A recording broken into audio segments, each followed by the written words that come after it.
Bismillahirrahmanirrahim. Alhamdulillahilladzi amarana bihubbi man ahabbahullah wa nahana an muwalati man abghadahullah. Ashhadu an la ilaha illallah wa ashhadu anna Muhammadar Rasulullah syahadatan tunjina min azabillah. Allahumma salli wa sallim wa barik ala sayyidina wa maulana Muhammadin habibillah wa ala alihi wa sahbihi wa dhurriyyatihi wa atba'ihi alladhina salaku manhaja rasulillah salatu wa salaman daimaini bidawami mulkillah. Amma ba'd. Yang kita hormati dan kita cintai para habaib dan para ulama, para muhibbin, hadirin hadirat rahimakumullah. Alhamdulillah dan syukur kehadirat Allah yang telah mengumpulkan kita di majlis zikir ini. Semoga perkumpulan kita ini menjadi sesuatu yang bernilai ibadah di sisi Allah Subhanahu wa ta'ala.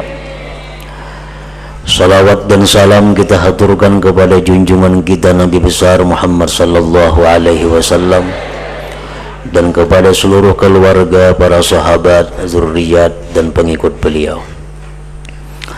Para muhibbin rahimakumullah, al-haditsus tsamin wa tsalasun, hadis yang ke-38 dari 40 hadis. An Abi Hurairah radhiyallahu anhu qala Rasulullah sallallahu alaihi wasallam, Inna Allah ta'ala qala man 'ada li waliyan faqad azantuhu bil harbi wa ma taqarraba ilayya 'abdi bi syai'in ahabba ilayya mimma aftaradtuhu alayhi wa la yazalu 'abdi yataqarrabu ilayya bin nawafil hatta uhibbah fa idza ahbabtuhu kuntu sam'ahu alladhi yasma'u bihi wa basarahu alladhi yubsiru bihi wa yadahu allati yabtishu biha wa rijlahu allati yamshi biha wa la in sa'alani la u'tiyannahu wa la in ista'adzani la u'izannahu. Rawahul Bukhari. Dari Abi Hurairah radhiyallahu anhu, beliau berkata, bersabda Rasulullah sallallahu alaihi wasallam, sesungguhnya Allah Ta'ala telah berfirman, barang siapa yang memusuhi waliku, barang siapa yang memusuhi waliku, maka aku beritahukan kepada dia dengan berperang kepadaku. Orang-orang yang memusuhi waliullah, orang yang membenci para wali-wali Allah, itu disebutkan oleh Allah bahwa Allah berperang dengannya, dan tentu tidak akan bisa menang berperang melawan Allah Subhanahu wa ta'ala. Para muhibbin rahimakumullah, seorang wali bisa disebut dengan seorang yang dikasihi, dicintai oleh Allah. Orang yang disebut orang wali itu adalah orang yang diberi wilayah oleh Allah. Dan wali itu kada sembarang orang yang bisa jadi wali, karena untuk menjadi waliullah itu ada syaratnya dan ada rukunnya. Bila lengkap syarat dan rukunnya itu, maka berarti dia adalah waliullah, wali Allah Subhanahu wa ta'ala, yang barang siapa menyakitinya sama dengan menyakiti Allah, Siapa mengganggunya sama dengan mengganggu Allah, membencinya sama dengan membenci Allah. Para ulama mengatakan bahwa syarat seorang wali itu adalah alim orangnya. Orangnya mesti alim. Karena dikatakan mattakhazallah min waliyyin jahil wala ittakhazahu la'allamah. Allah tidak menjadikan seorang wali yang jahil. Dan jikalau Allah menjadikan si orang jahil itu wali, Allah lajari dulu dia ilmu. Nah, jadi orang nang kadeba ilmu jangan hendak merasa wali. Karena wali itu orangnya alim dulu, maka itu syarat untuk jadi wali. Kemudian rukunnya wali itu ada dua. Bila rukunnya ini salah, maka kada sah walinya. Rukun sembahyang bila kada cukup, tentu sembahyangnya kada sah. Nah, orang jadi wali itu pun ada rukunnya. Yang pertama, kaunuhu fi zahir munqadan lisyari'ah. Seorang wali itu pada zahirnya, pada anggota tubuhnya tunduk bagi syariat. Sembahyang, puasa, beribadat, menjauhi yang haram-haram, melaksanakan yang diperintah Allah, menjauhi yang dilarang Allah, berzikir, bersalawat, amar ma'ruf nahi munkar. Nah, orang wali itu zahirnya adalah tunduk bagi syariat. Kaunuhu bil zahir munqadan lisyariat. Jadi artinya apa? Orang-orang yang masih suka melanggar maksiat, melakukan maksiat, melanggar syariat, itu kada akan masuk dalam golongan waliullah. Karena belum patuh, belum tunduk kepada syariat Allah. Sembahyang, banu kada, apalagi kada bersembahyangan, maginnya baris ke atas nih tuh. Bapada wali sembahyang kada, baris ke atas. Karena lawan syariat kada tunduk. Kaunuhu fil zahir munqadan lisyari'ah. Keadaan dia pada zahir tunduk bagi syariat. Nah, itu rukun yang pertama. Bila rukun pertama ini kada sah, otomatis selanjutnya kada sah.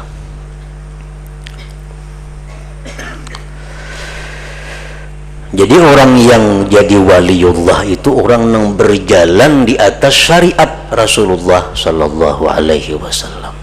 Kayak apa Rasulullah? Cara sidin sembahyang, cara sidin berpakaian, cara sidin bergaul, munqadan li syariah. Yang kedua, wa kaunuhu fil batin mustadrikan bi nuril haqiqah, dan adalah dia itu pada batin hatinya orang itu tenggelam di dalam cahaya hakikat. Nah, tenggelam di dalam cahaya hakikat. Jadi zahirnya orang ini syariat, tetapi hatinya penuh dengan cahaya hakikat. Apa maksudnya penuh dengan cahaya hakikat itu? Pertama, ayyakuna parahuhu bi ta'atillah.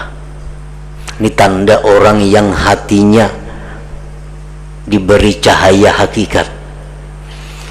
Ayyakuna parahuhu bi ta'atillah, bahwa kegembiraannya itu dengan taat kepada Allah. Kegembiraan orang itu dengan taat, bukan dengan makan yang nyaman-nyaman, bukan rezeki yang melimpah ruah, bukan dengan bertemunya orang yang dicintai, bukan dengan berhasilnya usaha, tetapi dia itu gembira bila bisa taat kepada Allah. Nah, ini tanda orang yang hatinya nur hakikat bercahaya. Gembiranya dia dengan taat, bukan dengan duniawi. Jadi kalau kita masih gembira dengan usaha kita gembira dengan kenaikan rezeki, kenaikan pangkat, pertambahan rezeki, kita gembira dengan itu, menunjukkan bahwa kita belum punya cahaya hakikat di dalam hati kita. Ayyakuna parahuhu bita'atillah, bahwa adalah gembiranya dia dengan taat kepada Allah.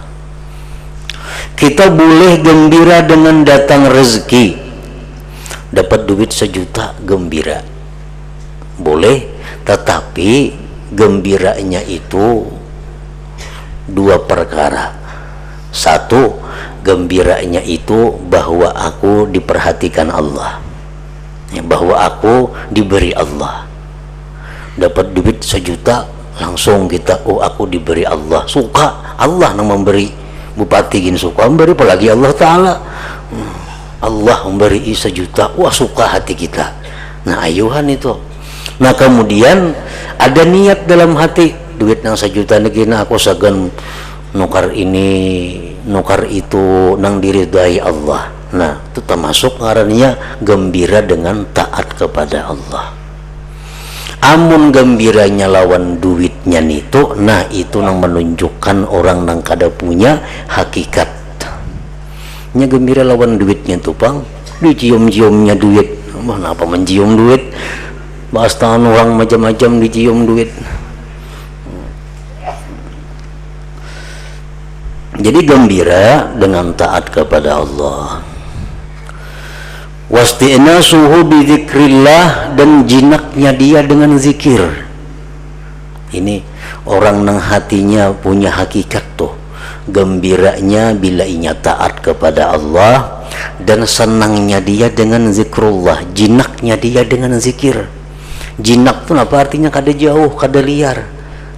Zikir, kembali zikir, hatinya selalu demikian, selalu ingat kepada Allah. Nah, yang ketiga, wa alla yakuna lahu istiqrarun ma'a syai'in siwallah, bahwasanya tidak ada bagi dia pegangan selain daripada Allah. Nah, jadi 3 itu pengertian bahwa orang itu hatinya diterangi dengan cahaya hakikat.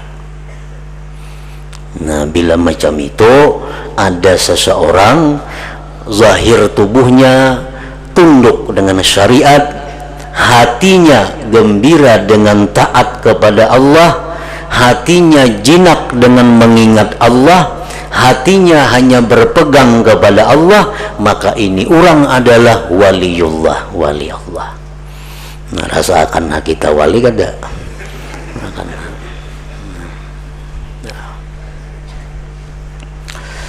Para muhibbin rahimakumullah. Nah, apabila kita ini kada jadi wali, kita kada jadi wali, diukur-ukur lawan tadi banyak luputnya, berarti kada wali. Nah, kita kada wali ini bukan hilang kesempatan untuk mendapatkan kemuliaan di sisi Allah. Masih ada satu yang bisa kita harapkan. Berhubung kita ini kada jadi wali, maka kita mesti mencintai orang wali dan dicintai oleh orang wali. Nah, itu barang tenyaman sedikit.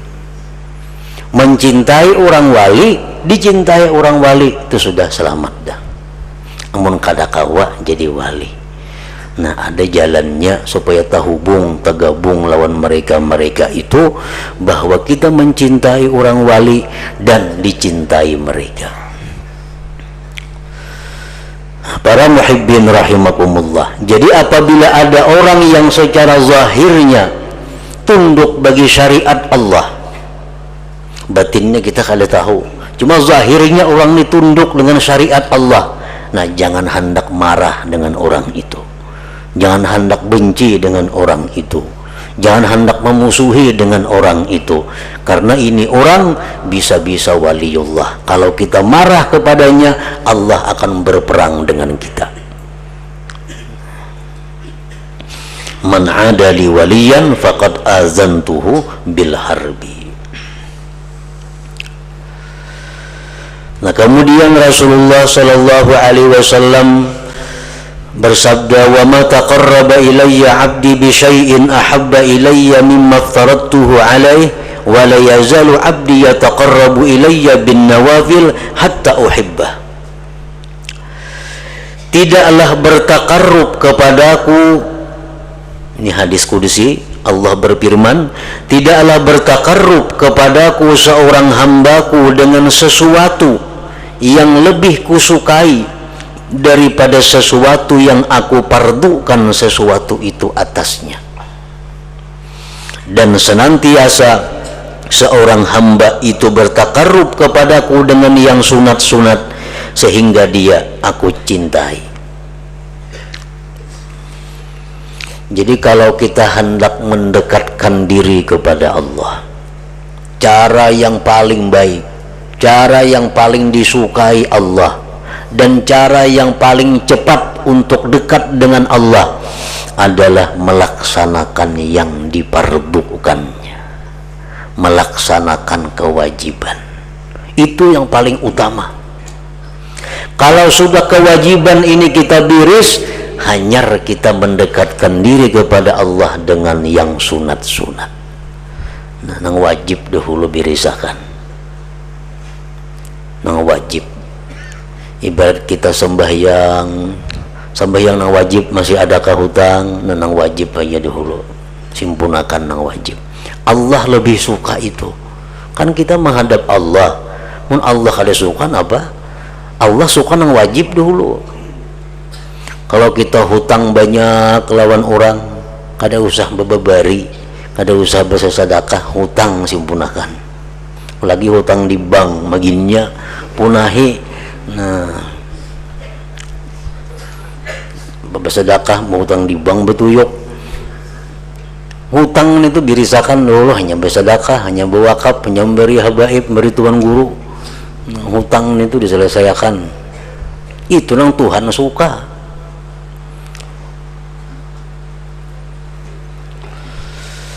Bila yang wajib sudah selesai, nah hanyar ayuhan apakah lagi. Imam Ghazali mengatakan, al-musalli la tuqbalu lahu nafilatun hatta yu'addiyal faridah. Orang yang sembahyang tidak diterima baginya yang sunat sehingga dia menunaikan yang fardu dahulu. Kada diterima sembahyang sunat, amun kita masih ada hutang fardu. Hutang kewajiban ada, sembahyang duha kada terima Tuhan, tarawih kada terima, witir kada diterima. Ganti lawan hutang. Qabliyah ba'diyah ganti lawan bayar hutang. Biar siang bakunut kada bapak juga mengkadha katawan orang hutang. Qabliyah bakunut juang ba'diyah bakunut, nah ban itu mangkada subuh bahari banyak para subuhnya. Nah, itu yang disukai Tuhan. Itu yang dicintai Tuhan. Biriskan nang fardu, hanyar nang sunat-sunat. Mempacang kada diterima apa balapa-lapa. Sembahyang tarawih, sembahyang duha, hutang bahari banyak lagi nih. Pacang kada diterima Tuhan, apa gunanya? La tuqbalu lahu nafilatun hatta yu'addiyal faridah. Qala ba'dul akabir, berkata sebagian tokoh ulama, man syaghalahul fardu 'anil nafli fahuwa ma'dzur wa man syaghalahun naflu 'anil fardi fahuwa magrur. Kalau orang itu sibuk dengan mengqadha, dengan yang fardu sehingga tertinggal sunatnya, itu bisa dimaafkan. Kenapa kada tarawih? Aku banyak keadaan, enggak ada apa-apa. Kenapa kada sembahyang duha? Banyak keadaan yang dibayar. Kenapa kada sembahyang witir? Banyak lagi keadaan. Nah, itu mahzur, diuzurkan ini orang. Tetapi orang yang sibuk dengan sembahyang sunat meninggalkan nang fardu, bahwa magrur, itu tertipu. Nah, Napa tertipunya? Lapahnya ada, diterimanya kadar. Wa man syagalahu naflu anil fardi fahuwa maghrur. Nah, jadi Allah berfirman tadi, ibadah yang paling kusukai adalah melaksanakan keperduan, hanyar nang sunat-sunat digawi, ujar Tuhan. Akhirnya orang ini kebanyakan menggawi nang sunat, nang fardu selesai, nang sunat selalu dikerjakannya. Akhirnya uhibbahu, aku cintai dia, ujar Tuhan. Nah, jadi hatta itu lil ghayah, sehingga akhirnya aku cintai. Jadi lapah dulu hanya dicintai Tuhan itu sembahyang dulu nang fardu birisakan, nang sunat terus gawi, sedekah nang wajib birisakan hanya sunat, puasa nang wajib dulu hanya sunat. Akhirnya Allah cinta kepadanya. Faiza ahbabtuhu kuntu sam'ahu alladhi yasma'u bihi wa basarahu alladhi yubsiru bihi wa yadahu allati yabtishu biha wa rijlahu allati yamshi biha. Bila aku, ujar Tuhan, mencintai dia. Nah, Allah menjelaskan bahwa kalau Allah sudah mencintai seseorang itu, Allah pelihara matanya, pendengarannya daripada mendengar yang tidak baik. Allah pelihara penglihatannya daripada melihat yang diharamkan Allah. Allah pelihara tangannya daripada meraba yang diharamkan Allah. Allah pelihara kakinya daripada berjalan kepada yang diharamkan Allah. Itu karena Allah cinta. Pengertian dipeliharanya para kekasih Allah itu jangan disamakan dengan dipeliharanya para anbiyaullah, para nabi-nabi. Karena kalau nabi-nabi itu maksum, dipelihara, kada melakukan dosa sama sekali. Kalau orang-orang kekasih Allah lain pada nabi itu mahfuz ngarannya, dipelihara, tapi bukan dipelihara daripada dosa, dipelihara daripada mengekali dosa. Artinya mau aja berbuat dosa, cuma kada mau kakal, satu matnya tobat. Nah, jadi perbedaannya dipelihara itu dipelihara daripada dosa itu nabi-nabi. Kalau dipelihara daripada mengakali dosa, nah itu untuk kekasih Allah yang lainnya. Jadi orang-orang yang dikasihi Allah seperti para wali atau salihin umpamanya, kalau mereka berbuat dosa, mereka cepat kembali kepada Allah, cepat berbuliknya. Di dalam kitab Al-Jawharatul Lu'lu'iyah disebutkan kembalinya sebelum 6 jam palakiyah, sebelum jam 6, sebelum 6 jam. Berbuat dosa kada sampai 6 jam nyetubat kembali kepada Allah. Nah, ini tandanya orang yang sudah dicintai Allah itu. Mau aja melihat nang haram, mau cuma cepat kembali kepada Allah. Wala in sa'alani la u'tiyannahu wala in ista'azani la u'izannahu. Ujar Tuhan, orang-orang yang aku kasihi itu seandainya dia minta kepadaku, aku beri. Nah, aku beri. Kalau orang nang kada dikasihi Allah minta, bisa kada didengari Tuhan, apalagi diberi. Dihiraukan Tuhan aja kada. Tetapi kalau orang yang sudah dicintai oleh Allah minta kepada Allah, diberi oleh Allah, diberi. Kalau ada yang menanyakan, nah parancaknya doa-doa bubuhan wali itu kada kabul.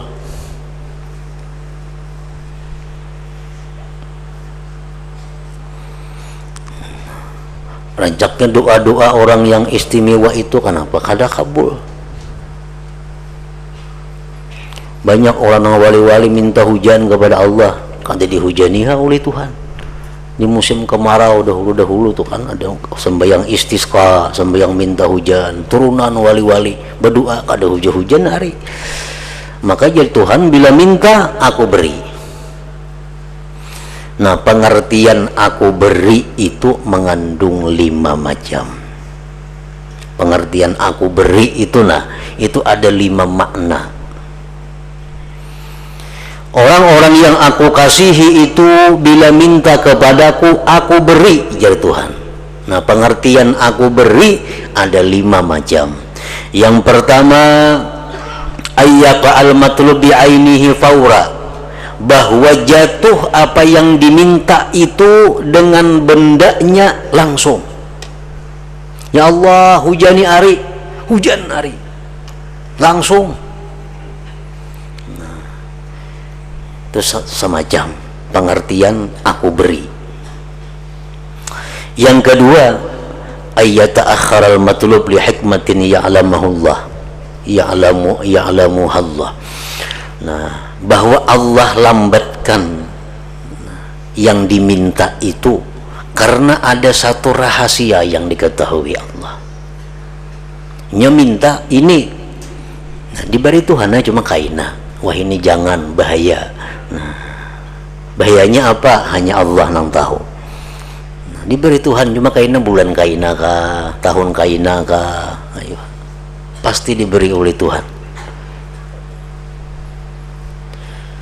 Yang ketiga, pengertian beri itu ayyubaddilallah al-matluba bighairihi likauni aslah wa anfa'lahu,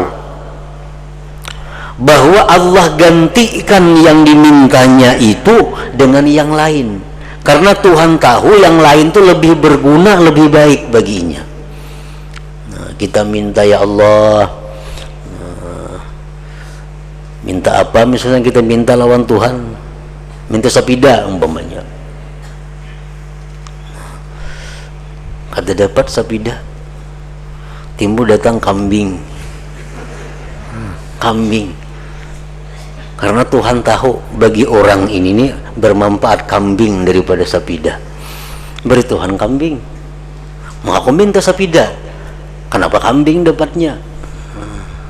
Tuhan tahu sapida bisa macam-macam, kalau kambing ini aman.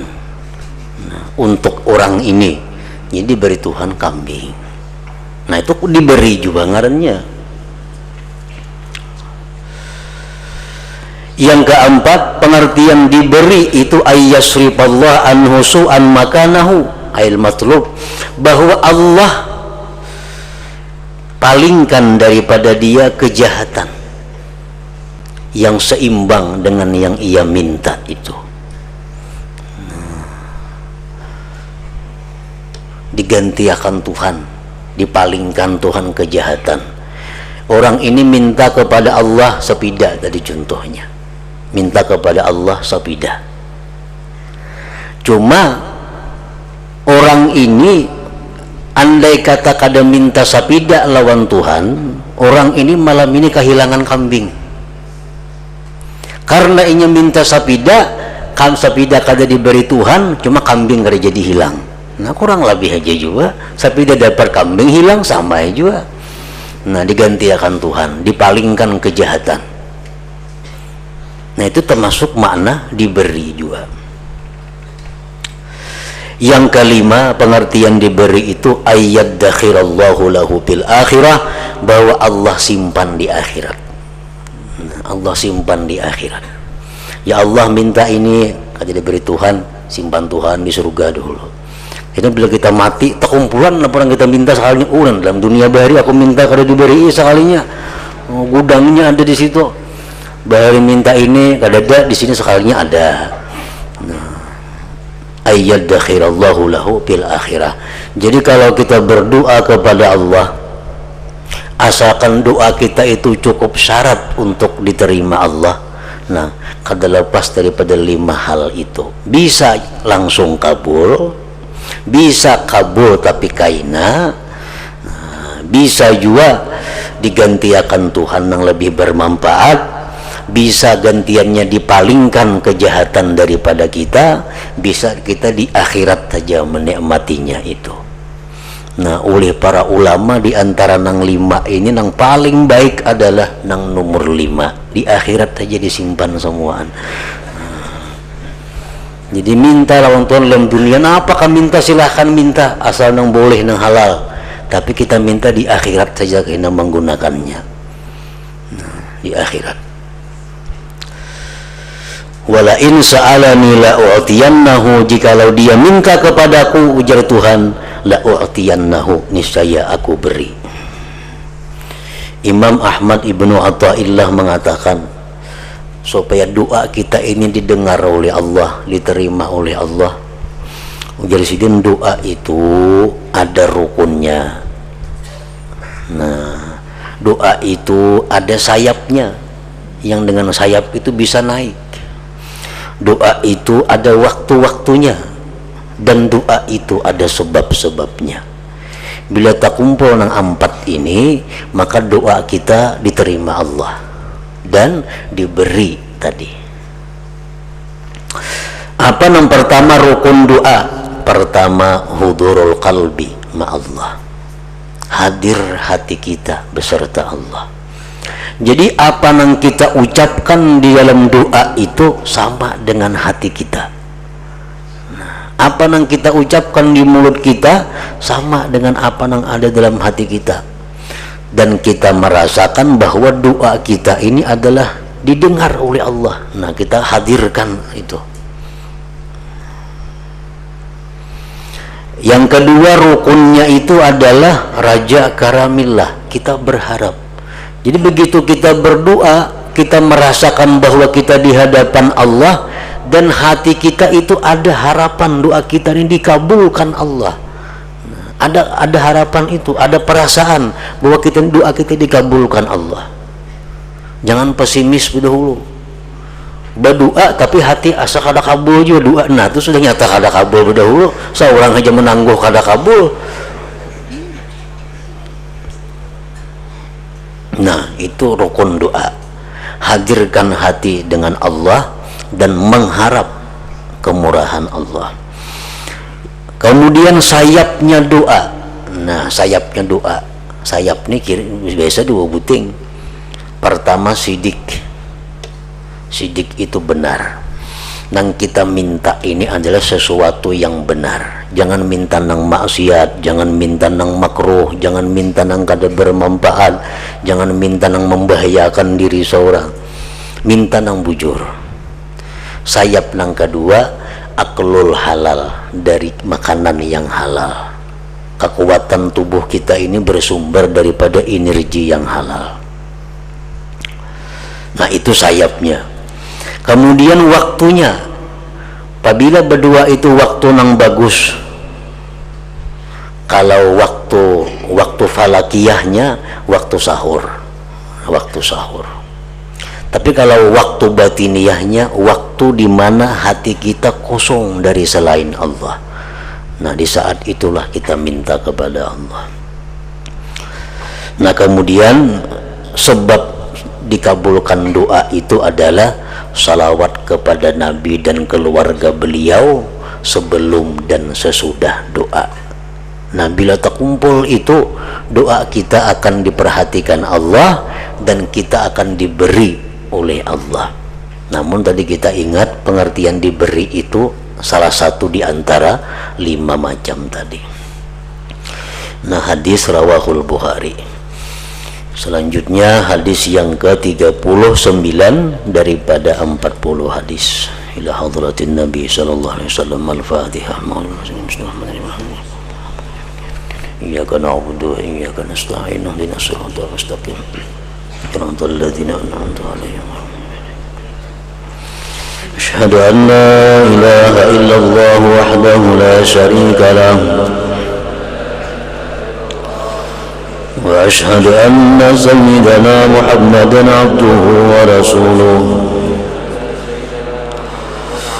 لا إله إلا الله نستغفر الله لا إله إلا الله نستغفر الله لا إله إلا الله نستغفر الله لا إله إلا الله ونتوب إلى الله لا إله إلا الله محمد رسول الله صلى الله عليه وسلم ويا أيها الراجون منه شفاعة صلوا عليه وسلموا تسليما